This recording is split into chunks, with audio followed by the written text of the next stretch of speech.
Saudara-saudariku yang terkasih dalam Kristus, selamat berjumpa kembali dalam Renungan Harian Katolik di hari Jumat 21 Juni 2024. Pada hari ini kita akan bersama-sama mendengarkan dan merenungkan firman Tuhan dari Injil Matius bab 6 ayat 19 sampai 23. Dalam nama Bapa dan Putra dan Roh Kudus. Amin. Tuhan bersamamu dan bersama rohmu. Inilah Injil Tuhan kita Yesus Kristus menurut Matius. Dimuliakanlah Tuhan. Dalam khotbah di bukit berkatalah Yesus, "Janganlah kalian mengumpulkan harta di bumi. Ngengat dan karat akan merusakkannya, dan pencuri akan membongkar serta mencurinya. Tetapi kumpulkanlah bagimu harta di surga.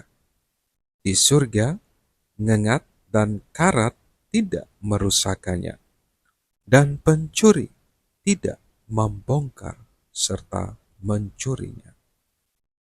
Karena di mana hartamu berada, di situ pula hatimu berada." Mata adalah pelita tubuh. Jika matamu baik, teranglah seluruh tubuhmu. Jika matamu jahat, gelaplah seluruh tubuhmu. Jadi, jika terang yang ada padamu gelap, betapa gelapnya kegelapan itu. Demikianlah Injil Tuhan. Terpujilah Kristus.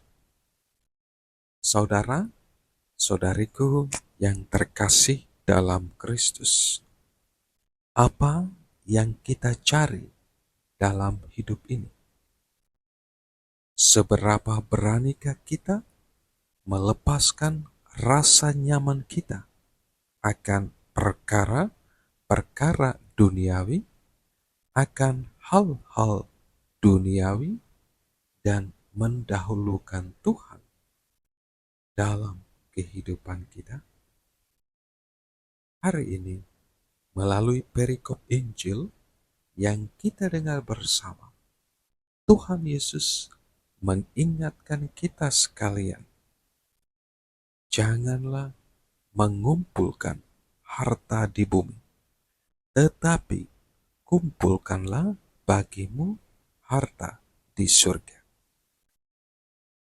Sabda Tuhan ini mengajak kita sekalian untuk berani mempersembahkan hidup kita, berani menjadikan Tuhan dan kehendaknya sebagai prioritas hidup kita. Dengan demikian, seluruh perhatian, seluruh fokus, prioritas kita adalah melakukan kehendak Allah yang menjadi bekal bagi setiap kita untuk kehidupan kelak kita di surga.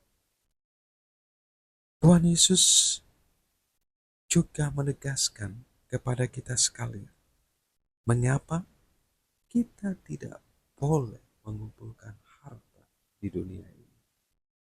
Karena harta di dunia ini bersifat sementara.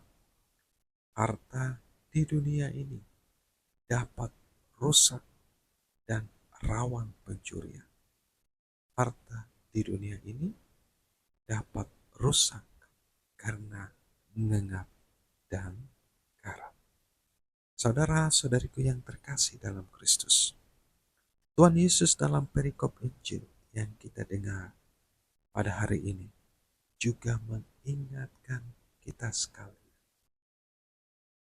bahwa mata adalah pelita tubuh. Apa yang dilihat oleh mata bisa begitu cepat direspon kepikiran, dan hati. Kita bersyukur karena mempunyai mata yang bisa melihat. Tetapi hendaknya kita jaga. Jangan sampai karena mata hidup kita tersesat dan jauh dari Allah. Yesus mengajak kita untuk lebih bijaksana, lebih berhati-hati, agar mata kita yang menjadi pelita tubuh terus menjadi terang, sehingga hidup kita pun bisa menjadi terang bagi sesama kita. Saudara-saudariku yang terkasih dalam Kristus, hari ini bersama gereja kita juga memperingati Santo Aloysius Gonzaga.